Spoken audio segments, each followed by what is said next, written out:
વિદ્યાર્થી મિત્રો, very good morning to all of you. ધોરણ 12 ચેપ્ટર નંબર 3 વિદ્યુત રસાયણ વિજ્ઞાન. બરાબર. વિદ્યુત રસાયણ વિજ્ઞાનની અંદર આગળના ચેપ્ટરમાં આપણે દાખલાઓ છે એ ગણેલા હતા. કોયડાના કંઈક 2-3 દાખલાઓ હતા એની વાત કરી હતી, અને કંઈક 1-2 દાખલાઓ આપણી પાસે સ્વાધ્યાયના હતા. એ બાબતની આપણે જનરલી આગળના લેક્ચરમાં ચર્ચા કરેલી હતી. બરોબર. તો મુખ્યત્વે ફરી પાછો કહું છું કે તમને પોટેન્શિયલના મૂલ્ય આપેલા હોય તો જો પોટેન્શિયલના મૂલ્યો આઈયુપીએસસી પ્રમાણે રિડક્શન પોટેન્શિયલના મૂલ્યોને પ્રમાણિત ગણવામાં આવેલા છે. એટલે કોઈ પણ ધાતુનો પોટેન્શિયલ તમને આપેલો હોય તો એ પોટેન્શિયલને તમારે રિડક્શનમાં જ છે કે નહીં એવું તમારે ચેક કરી લેવાનું. જો ન હોય તો એને ફેરવી નાખવાના. શેની અંદર? રિડક્શન પોટેન્શિયલની અંદર. અને કોઈ પણનો પ્રમાણિત કોસ્ટ પોટેન્શિયલ માપવો હોય તો સરળ આપણી પાસે સૂત્ર છે, E0 cell equal to E0 right hand side minus E0 left hand side, અથવા તો E0 cathode minus E0 anode. આ પ્રકારનું સૂત્ર આપણી પાસે વિદ્યુત રસાયણની અંદર આપણે કેલ્ક્યુલેટ કરેલું હતું. હવે સેકન્ડરી થિંગ આપણે જોવાની એ હતી કે ભાઈ વિદ્યુત રસાયણની અંદર આપણે ચર્ચા કરી હતી કે કેવી રીતે કોઈ પણ કોષ છે તો કોણ એનોડ તરીકે વર્તે, કોણ કેથોડ તરીકે વર્તે. આ નક્કી કર્યું તો કેમ કરવાનું? તો કે તમને પોટેન્શિયલના મૂલ્ય આપેલા હોય એમાંથી જેના પ્રમાણિત રિડક્શન પોટેન્શિયલના મૂલ્યો એ નક્કી કરેલા હોય અથવા તો આપેલા હોય એમાંથી જેનું રિડક્શન પોટેન્શિયલનું મૂલ્ય વધુ, જેનું રિડક્શન પોટેન્શિયલનું મૂલ્ય વધુ તે કેથોડ તરીકે વર્તે, અને જેનું રિડક્શન પોટેન્શિયલનું મૂલ્ય ઓછું એ એનોડ તરીકે વર્તે. બરોબર. આમાંથી કયા પ્રકારે ક્વેશ્ચન તમને પૂછી શકે? રિડક્શન કરતાનો ચડતો ક્રમ, ઓક્સિડેશન કરતાનો ઉતરતો ક્રમ કે ચડતો ક્રમ, કંઈ પણ તમને એમાંથી પૂછવામાં આવે. કોણ કોનું વિસ્થાપન કરી શકશે, કયા પાત્રમાં કોને ભરી શકાય કે ન ભરી શકાય, ભરીએ તો શું થાય, આ બધી બાબતોની ચર્ચા મેં તમને આગલા લેક્ચરની અંદર કીધી. ફરી પાછું કહું છું કે જેનું પાત્ર હોય એના રિડક્શન પોટેન્શિયલનું મૂલ્ય ઊંચું હોય તો વાંધો ના આવે. જો એના રિડક્શન પોટેન્શિયલનું મૂલ્ય નીચું હોય તો ઓક્સિડેશન થઈ અને એ પાત્ર છે એ ધીમે ધીમે ઓગળતું જશે. એના કારણે પાત્રની અંદર કાણું પડશે કે કોઈ પણ પરિસ્થિતિ આવશે. એટલે આ બાબતની ખાસ તમારે તકેદારી રાખવાની છે. બરોબર. તમને શું ઘણી વખત એમ કે HCl નું દ્રાવણ છે તો એમાં તમારે સમજવાનું કે ભાઈ હાઇડ્રોજન વિદ્યુત ધ્રુવ થાય. હો, ઓકે. ચાલો હવે એની અંદર આપણે ચર્ચા કરવાની છે આગળ ઉપર. જોઈએ આપણે વાત કરીએ છીએ આપણે આઈએમપી ક્વેશ્ચન અથવા તો આઈએમપી ટોપિક તરફ આપણે આગળ વધવાનું છે. આજે આપણને આપેલું છે નનસ્ટ સમીકરણ. બોલતાને ખાસ શીખી જાજો. નનસ્ટ સમીકરણ અમુક લોકો આવું બોલે છે. નનસ્ટ સમીકરણ exam point of view IMP છે, પૂછી શકે તમને 4 માર્કની અંદર. નષ્ટ સમીકરણ તારવો. પહેલી વાત એ સાહેબ નષ્ટને શું મજા આવી કે સમીકરણ આપ્યું? સૌથી પહેલો પ્રશ્ન આપણા મગજમાં છે આ બાણી કાઢી જાય. ચાલુ જ રાખે આ બધા વૈજ્ઞાનિકો, કઈ ધંધો નથી, સમીકરણ આપ્યા જ રાખે આપણે જેટલા હોય એટલે.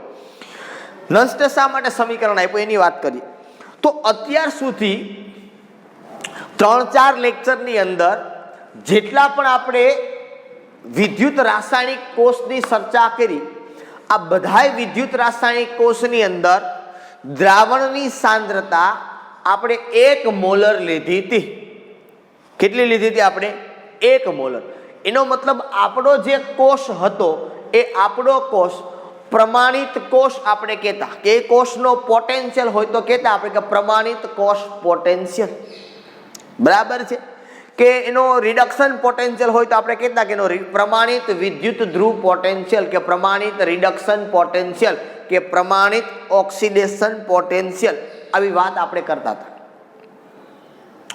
નસ્ટે એવું કીધું કે તમે જ્યારે ક્યારે પણ વિદ્યુત રાસાયણિક કોષની વાત કરો છો ત્યારે તમે હંમેશા દ્રાવણની સાંદ્રતા 1 મોલર લેતા હતા.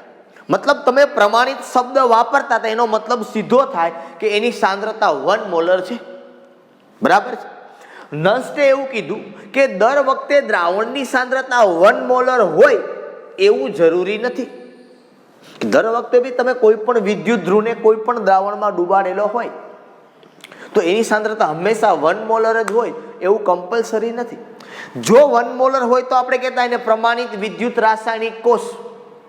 જો 1 મોલર ન હોય તો આને કહેવાય બિન પ્રમાણિત વિદ્યુત રાસાયણિક કોષ. કેવો કહેવાય એને? બિન પ્રમાણિત કોષ. એનો પોટેન્શિયલ મળે તો એને કહેવાય બિન પ્રમાણિત કોષ પોટેન્શિયલ. એ વિદ્યુત ધ્રુવ છે તો એને કહેવાય બિન પ્રમાણિત વિદ્યુત ધ્રુવ પોટેન્શિયલ. બરાબર. તો કહેવાનો મતલબ એમ છે કે નષ્ટે એવો પ્રશ્ન ઉઠે કે તમે અત્યાર સુધી જે ચર્ચા કરતા હતા એની અંદર દ્રાવણની સાંદ્રતા 1 મોલર હતી તો તમે કોષને પ્રમાણિત કોષ કહેતા હતા. હવે દર વખતે સાંદ્રતા 1 મોલર ન હોય તો એને બિન પ્રમાણિત કોષ કહેવાય. એનું પોટેન્શિયલ જે મળે એને શું કહેવાય? બિન પ્રમાણિત કોષ પોટેન્શિયલ કહેવાય. બરાબર. તો ખાસ કરીને નષ્ટનું જે સમીકરણ છે એ ખાસ કોના માટે છે? તો કે બિન પ્રમાણિત કોષ પોટેન્શિયલ માટે.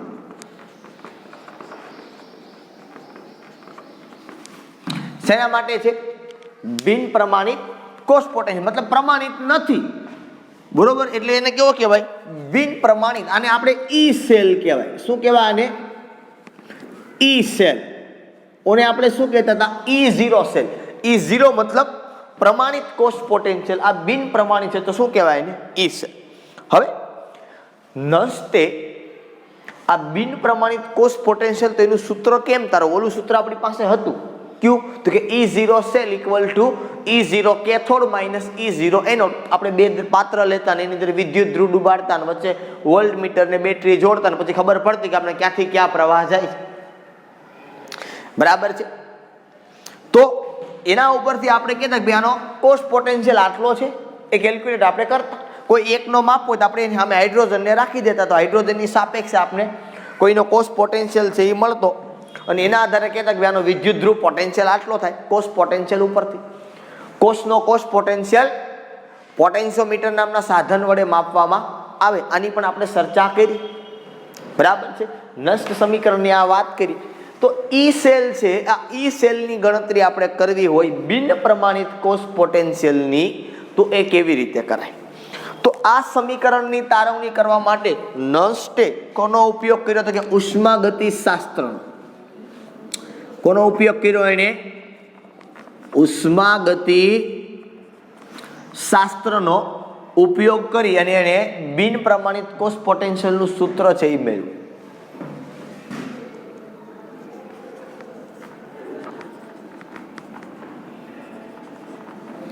બરોબર. ઉષ્માગતિશાસ્ત્રની અંદર ધોરણ 11 ની અંદર યાદ કરવાનો પ્રયત્ન કરજો. તમે બે સમીકરણો ભણી ગયા. ક્યાં ક્યાં? તો કે delta G0 equal to minus NF E0 છે અને સમીકરણ નંબર 1 આપું. એક બીજું સમીકરણ તમે ભણી ગયા delta G0 equal to minus RT ln KC. સમીકરણ નંબર 2. પ્રમાણિત મુક્ત ઉર્જામાં થતો ફેરફાર એ તમે આ બંને સૂત્રો એની અંદર ભણી ગયા. બરાબર. સમીકરણ 1 અને સમીકરણ 2 ને સરખાવતા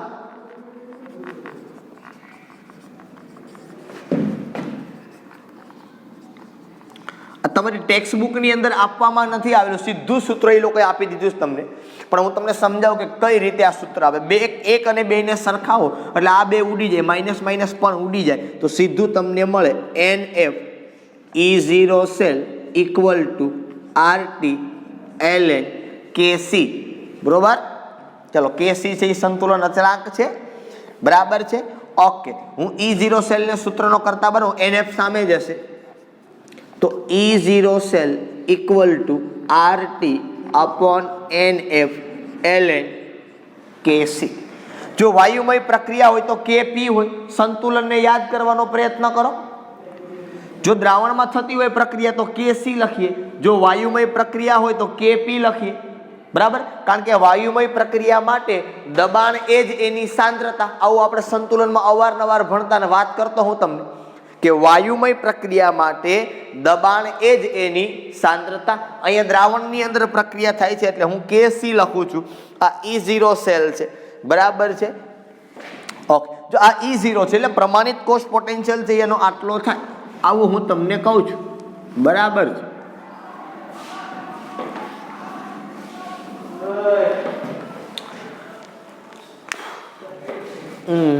થોડીક જગ્યા મારે ઘટશે કારણ કે મેક્સિમમ યુઝ કરવાનો છે મારે.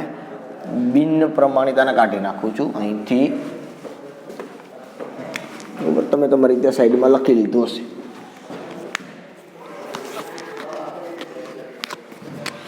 અહીં લખી દઈશ તમને બિન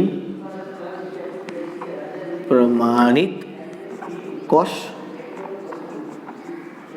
પોટેન્શિયલનું સૂત્ર. ઓકે, ચાલો આ સૂત્ર આપને મળ્યું. હવે જનરલી આપને જે પ્રમાણિત કોષ પોટેન્શિયલના મૂલ્ય આપેલા હોય, પ્રમાણિત કોષ પોટેન્શિયલ આપને કોને ગણીએ છીએ કે રિડક્શન પોટેન્શિયલના મૂલ્યને. કોને ગણીએ છીએ? રિડક્શન પોટેન્શિયલના મૂલ્યને. ધારો કે એમ નામનો વિદ્યુત ધ્રુવ છે, બરોબર, એ કોઈ Mn+ વાળા દ્રાવણની અંદર છે. હું આવું કહું છું કે માનો કે તમારી પાસે આ એક પાત્ર છે. આ પાત્રની અંદર આપણે દ્રાવણ ભર્યું છે. આ દ્રાવણ કેવું છે કે Mn+, કેમ કે Cu2+ વાળું દ્રાવણ તો Mn+ વાળું દ્રાવણ છે. અને આની અંદર જે વિદ્યુત ધ્રુવ ડુબાડેલો છે એ માનો કે આ વિદ્યુત ધ્રુવનું નામ કોઈ M છે, મતલબ કોઈ ધાતુ છે. શું છે એ મને ખબર નથી. તો આની રિડક્શન પ્રક્રિયા તમે લખો તો શું લખાય? તો કે Mn+, આ હોય એક્વિયસ, પ્લસ તો કે N ઇલેક્ટ્રોન મેળવે થી M, આ શું બને? Solid.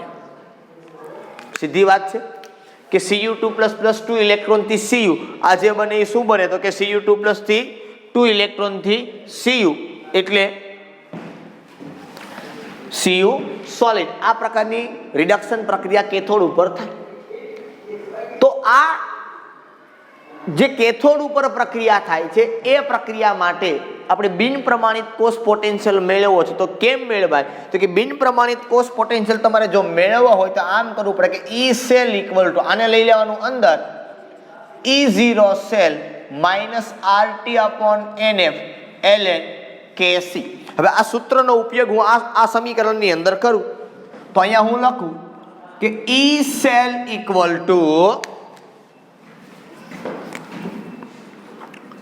E0 cell -RT/NF ln Kc.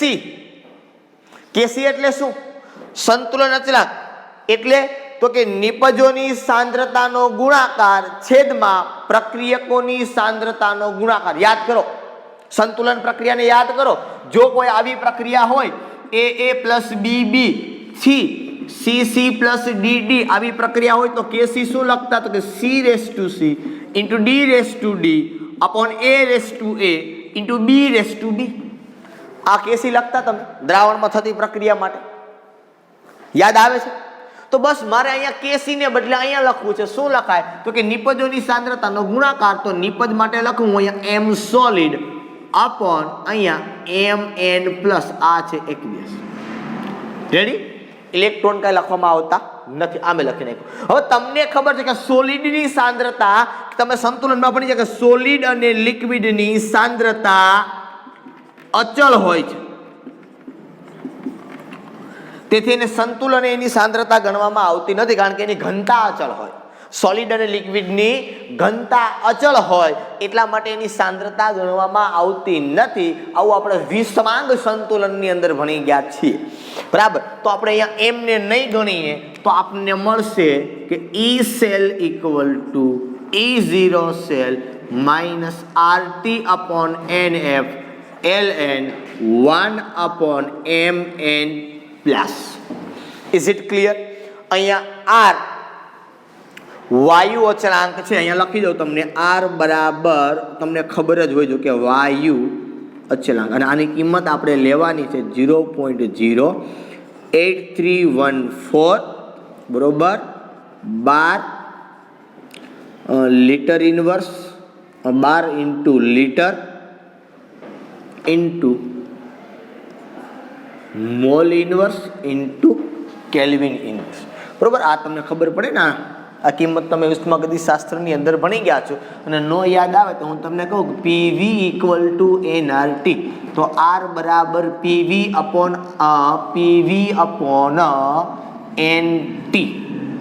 બરાબર. તો પી છે એનું એકમ થાય દબાણ, તો કે 12 વી છે એનું કદ, બરોબર. એટલે એ મપાય લીટરમાં, એન મોલ, બરોબર. એટલે મોલ, અને આ તાપમાન એનો એકમ કેલ્વિન. તો મેં અહીંયા એકમ લખ્યો 12 into litre, mall inverse into kelvin inverse, આ આર નો એકમ. એન ઇલેક્ટ્રોનની સંખ્યા, ટી છે એ તાપમાન કેલ્વિનમાં, અને એની કિંમત હોય પ્રમાણિત હોય એટલે 298 કેલ્વિન. એફ ફેરાડે અચળાંક, આની કિંમત હોય 96500 કુલંબ.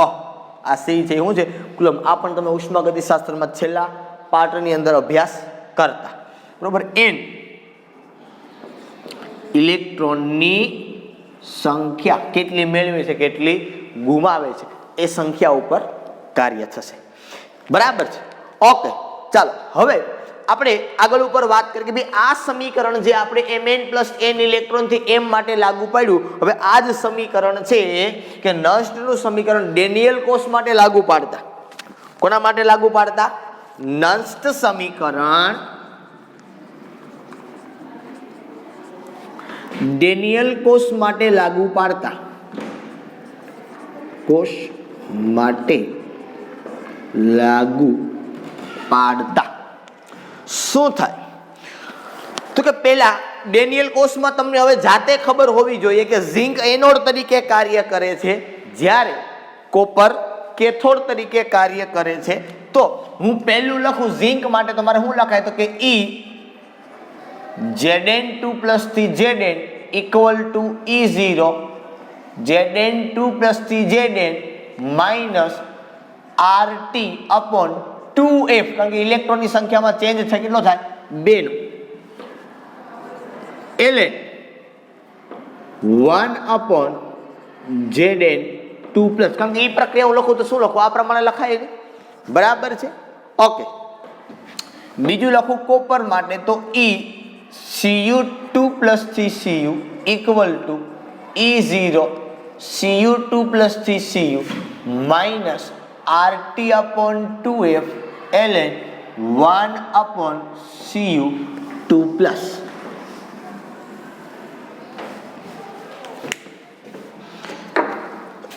ઓલો ભાગ છે હું કાઢી નાખું છું, તમારી સમજ માટે જ મેં બંને આપેલા હતા, બરોબર છે. આને હું સમીકરણ નંબર 3 આપું ને અને સમીકરણ નંબર 4 આપું.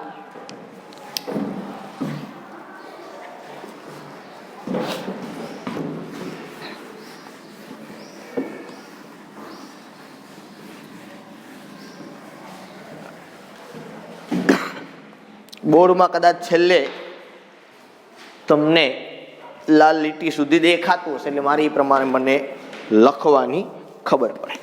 હવે અહીંયા જો કે મારે કોષ પોટેન્શિયલ આના માટે જોઈએ છે, બરોબર છે. તો આના માટે કોષ પોટેન્શિયલ મારે જોતો હોય તો શું કરવું પડે? તો કે ભાઈ કેથોડ માઇનસ એનોડ કરવું પડે. શું કરવું પડે મારે આના માટે? અહીંયા કેથોડ માઇનસ એનોડ, સમીકરણ 4 માઇનસ સમીકરણ 3 હું કરું તો જ મારો મેળ પડે, કારણ કે કોષ પોટેન્શિયલ છે તમને ખબર છે આના પ્રક્રિયા માટે કે કેથોડ માઇનસ એનોડ મારે કરવો પડે, બરોબર. અને કેથોડ માઇનસ એનોડ હું કરું તો શું થાય? પહેલા આ બેનું બરાબર વાળા ભાગનું કરું એટલે આવું થાય. E Cu2 પ્લસ થી Cu minus E Zn2 plus થી Zn ઇક્વલ ટુ, હવે આખે આખું જોજો, હું પહેલા સમીકરણ લખું છું E0, પહેલા આખું સમીકરણ આ લખી નાખું. E0 Cu2 પ્લસ થી Cu minus RT upon 2F Ln 1 upon Cu2 plus. Ready? Minus આ આખાને હું સ્ક્વેર બ્રેકેટમાં લખું છું. E0 Zn2 પ્લસ થી Zn minus RT upon 2F Ln 1 upon Zn2 plus. આ સ્ક્વેર બ્રેકેટ અહીંયા પૂરું, આપણી પાસે જગ્યા નથી એટલે આ પ્રમાણે લખવું પડે. હવે આના બરાબર શું થાય? તો કે આના બરાબર આવું થઈ જાય સીધું. શું થઈ જાય? તો કે E સેલ થઈ જાય. શું કામે? તો કે આ બિન પ્રમાણિત, જો પ્રમાણિત હોત તો આપણે શું કરત? કેથોડ માઇનસ એનોડ કરત, બરોબર. અહીંયા આપણે E Cu2 પ્લસ થી Cu ને Zn2 પ્લસ થી Zn કેથોડ માઇનસ એનોડ પણ બિન પ્રમાણિત છે તો ઈ સેલ ઇક્વલ ટુ અહીંયા અને એમને પહેલા લખી નાખું છું હું E0 Cu2 plus 3Cu minus RT/2F ln 1/Cu2 plus minus આ સ્ક્વેર બ્રેકેટ હજી આને એમને નાખો એને કાંઈ હું હેરાન નથી કરતો E0 Zn2 plus 3Zn minus RT/2F ln 1/Zn2 plus મેં ખાલી આ બેનો ચેન્જ કર્યો બાકીનું એઝ ઇટ ઇઝ સમીકરણ મેં લખી નાખ્યું છે ફરી પાછું ઈ સેલ ઇક્વલ ટુ E0 પહેલાં આ પદને લખું પછી આ પદને અંદર લઈ લો Cu2 plus 3Cu minus E0 Zn2 plus 3Zn આને જ ખાલી મેં લીધું છે અંદર બરોબર છે બાકીનું બધું હજી એમને લખું છું minus RT/2F ln 1/Cu2 plus minus આ સ્ક્વેર બ્રેકેટ અથવા RT/2F ln 1/Zn2 પ્લસ જો તમે સામે હોય તો આટલા બધા સ્ટેપ લખવા ના પડે પણ આમાં દરેક વિદ્યાર્થીને આટલા સ્ટેપ સમજાય નહીં હવે આના બરાબર હું શું લખી શકું તો કે સર એકદમ સરળ ઈ સેલ ઇક્વલ ટુ આના બરાબર લખી શકાય E0 સેલ માઇનસ હવે હું શું કરું છું તો કે હવે આપણે એવું કરીએ કે આ બંનેની અંદર સેમ પોઝિશન પ્રમાણે જ છે બરાબર છે અહીંયા આને હું કોમન કાઢું છું બરોબર છે તો એ આટલાને જ ખાલી કાઢું છું અને ln ને ભેગું લઉં છું હા આટલા ભાગને હું કોમન કાઢી લઉં છું તો શું થાય તો કે માઇનસ 2 છે RT/2F ln હવે અહીંયા અને આ બંનેની અંદર વાત હું કરું તો આને અંદર માઇનસ ગણું તો આ શું થઈ જાય પ્લસ થઈ જાય ને બરોબર છે એટલે અહીંયા હકીકતમાં પાછો આવે આગળ અહીંયા પ્લસ દે પાછું અંદર આવે પાછું શું થઈ જાય માઇનસ થઈ જાય એટલે 1 સમજો હવે Cu2 plus minus 1/Zn2 plus આશા રાખું છું આ તમને ખ્યાલ પીડ્યો ફરી પાછું કહું છું શું કર્યું છે મેં અહીંથી માઇનસ RT/2F ln આટલું કોમન કાઢી લીધું બરોબર આ માઇનસ વાળો ભાગ હવે આ માઇનસ અંદર ગુણાય તો શું થાય તો કે આ પદ થઈ જાય પ્લસ પણ આ માઇનસ પાછું લાગે એટલે પાછું કેવું રહે માઇનસ જ રહે એટલે આપણે અહીંયા એડ કરી દીધું એ પ્રમાણે પાછું હતું એમને થઈ ગયું બરોબર અને માઇનસ માઇનસ થઈ જાય એનું પાછું પ્લસ ઓકે ચાલો હવે E cell equal to E0 cell minus RT/2F ln એટલે લોગ થયો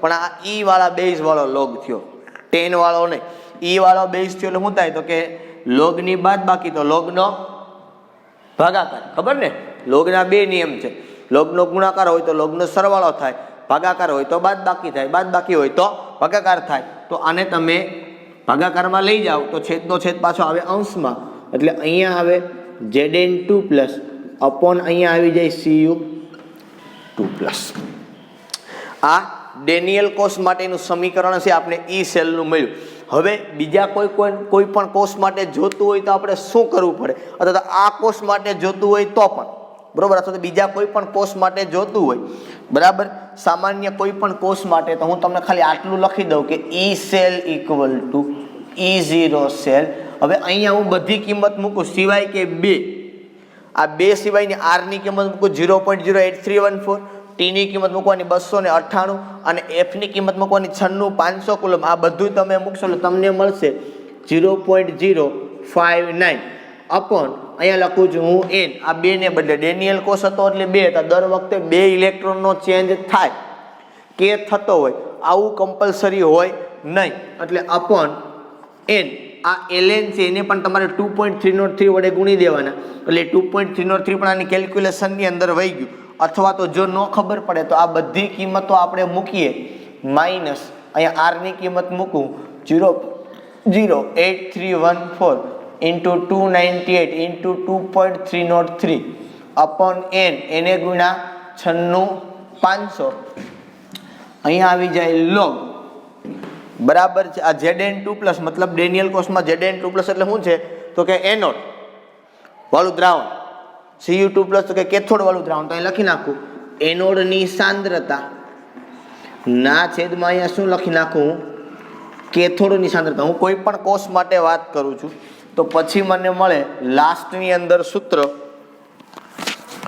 હું રેડ પેનથી દર્શાવું એને કે ભાઈ E cell equal to E0 cell minus આ બધાની તમે કેલ્ક્યુલેશન કરશો 0.0591 અપોન n 1 લખો કે ના લખો log એનોડની સાંદ્રતા. જો સ્ક્વેર બ્રેકેટ કરું છું એટલે તમને સંતુલનમાં હવે યાદ આવવું જોઈએ, ના છેદમાં કેથોડની સાંદ્રતા. આ જે સૂત્ર મેં તમને લખીને આપ્યું એ તમારી ટેક્સ્ટ બુકમાં નથી આપ્યું, કારણ કે તમારી ટેક્સ્ટ બુકમાં સામાન્ય સૂત્ર સાબિત કરવાનું નથી કીધું. તમને એમાં ડેનિયલ કોષ માટેની વાત કરીને તમને અહીં સુધી આપ્યું છે ને, કદાચ ડેનિયલ કોષમાં આવું આપી અપોન 2 કરી અને આ Zn2 plus upon Cu2 plus આવું પણ આપેલું હશે, અથવા તો આવું પણ આપેલું હોઈ શકે, એમાં કંઈ ખોટું નથી. પણ અગત્યની બાબત એ છે, અથવા તો યાદ રાખવાની તમારે બાબત એ છે કે હવે જ્યારે ક્યારે પણ તમને એમ કે ભાઈ નીચે આપેલા કોષ માટે કોષ પોટેન્શિયલ ગણો. શું કે તમને?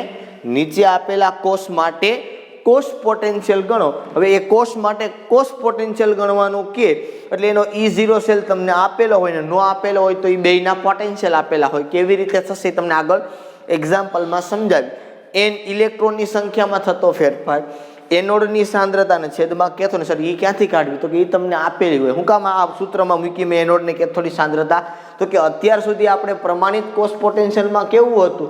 તો કે પ્રમાણિત કોષ પોટેન્શિયલમાં આપણે 1 મોલ જ લેતા, તો એની ગણતરી કરવામાં આવતી નહીં. અને આ તમને કદાચ ખબર હશે, કદાચ હું ઉતાવળ ન કરી ગયો હોય તો, કે આ જે મેં વેલ્યુ મૂકી 2.303 લોગ, આ ln માંથી નેચરલ લોગમાં ફેરવવાનું, કારણ કે ln છે ને એ e to the base e વાળો લોગ છે, બરોબર છે, અને લોગ છે ને 10 ટુ ધ બેઝ 10 વાળો છે, બરાબર. એટલે ln માંથી આપણે નેચરલ લોગની અંદર ગયા, એટલા માટે એને 2.303 વડે ગુણવા પડે. આવું તમને યાદ હશે એવી હું આશા રાખું છું, બરાબર છે. ઓકે, હવે તો કે થોડોક એવો હજી મારે ચેન્જ તમને સમજાવો છે આની અંદર, બરાબર છે. તમને 4 માર્કમાં પૂછે એટલે તમારે તો ખાલી આ સૂત્ર મેં તમને સામાન્ય રીતે તારવીને આપ્યું છે. તમને પૂછે તમારે RT અને F ની વેલ્યુ મૂકીને 0.0591 ડેનિયલ કોષ કીધો હોય તો એ પ્રમાણે સૂત્ર લખવાનું, બીજો કોઈ કોષ કીધો હોય તો એ પ્રમાણે સૂત્ર લખવાનું. તમારા માટે તો બધું સેમ ટુ સેમ જ છે. હમણાં સમજો તમને બીજી રીતે પણ પૂછી શકે તો શું કરવું, તો પણ તમને સમજાવું, બરાબર. આટલો ભાગ કાઢી નાખું છું, તમારે જોતો હોય તો તમે લખી લેજો.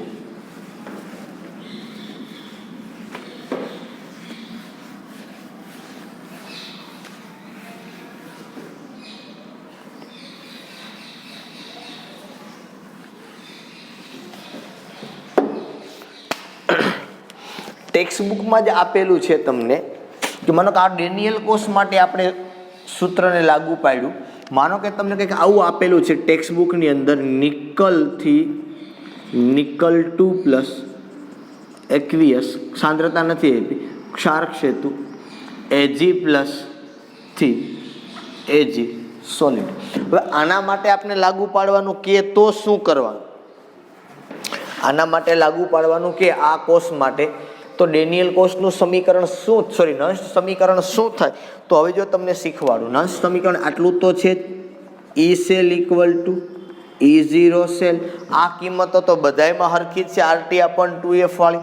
તો એની વેલ્યુ તમને મળે 0.059 અપોન કેટલા ઇલેક્ટ્રોનનો ચેન્જ? સર મુશ્કેલી શું? તો કે અહીંયા નિકલથી nickel 2 plus 2 electron, Ag plus થી Ag તો કે 1 ઇલેક્ટ્રોન.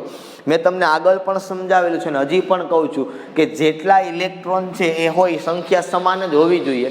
જેટલા ઓક્સિડેશનમાં હોય એટલા જ રિડક્શનમાં, જેટલા રિડક્શનમાં હોય એટલા જ ઓક્સિડેશનમાં. નો મેળ આવે તો ક્રોસ ગુણાકાર કરી દેવાનો. અમુક વખતે એવું થાય એક બાજુ 3 હોય ને એક બાજુ 2 હોય તો કે 3 છે એને 2 વડે ગુણો, 2 છે એને 3 વડે ગુણો, એટલે તમને ઇલેક્ટ્રોનની સંખ્યા મળી જાય 6.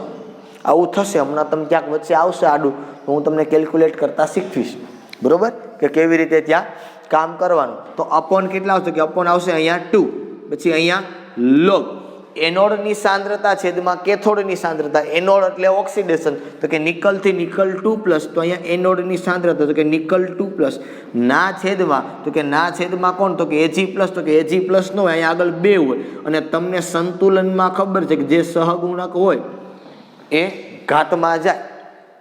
મેં તમને હમણાં અહીંયા એક સમીકરણ લખીને આપ્યું હતું કે આ સમીકરણ છે તમે સંતુલન માટે લખો તો તમને ખબર હોય છે કે એ ક્યાં જાય, સીધો સ્ક્વેરમાં.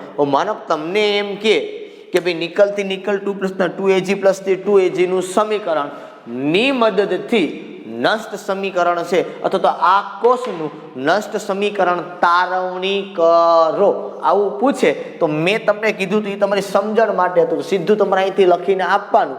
બરોબર, અહીંથી કેમ કીધું મેં નષ્ટ સમીકરણ ડેનિયલ કોષ માટે તમારે સીધું સમીકરણ તારવીને અહીંથી લખવાનું કે ઈ નિકલ 2+ થી નિકલ એટલે આટલું, પછી Ag+ થી આટલું તો કે આટલું. બરોબર છે, અહીં તમારે સ્ક્વેર કરતો જવાનું, આમાં તમારે શું કરતો જવાનું, સ્ક્વેર. બરોબર છે, એ લખીને આ લખવાનું, બસ સેમ ટુ સેમ. પણ અહીંયા Cu2+ છે એને બદલે Ag+ નો સ્ક્વેર કરતો જવાનો. છેલ્લે તમારું આ સૂત્ર તરવાઈને આવવું જોઈએ. તમને આના માટે પણ લાગુ પડે, તમારે ગોખવાનું નથી. કોઈ પણ કોષ માટે તમને આપેલું હોય, કોઈ પણ કોષ માટે તમને નષ્ટ સમીકરણ તારો એવું પૂછે તો આ તો ખાલી તમને ડેનિયલ કોષ માટે પણ મેં તમને કીધું કે તમને અવારનવાર ડેનિયલ કોષ યાદ હોવો જોઈએ, કારણ કે ડેનિયલ કોષ તમને અવારનવાર ગમે ત્યારે ગમે એ રીતે પૂછશે.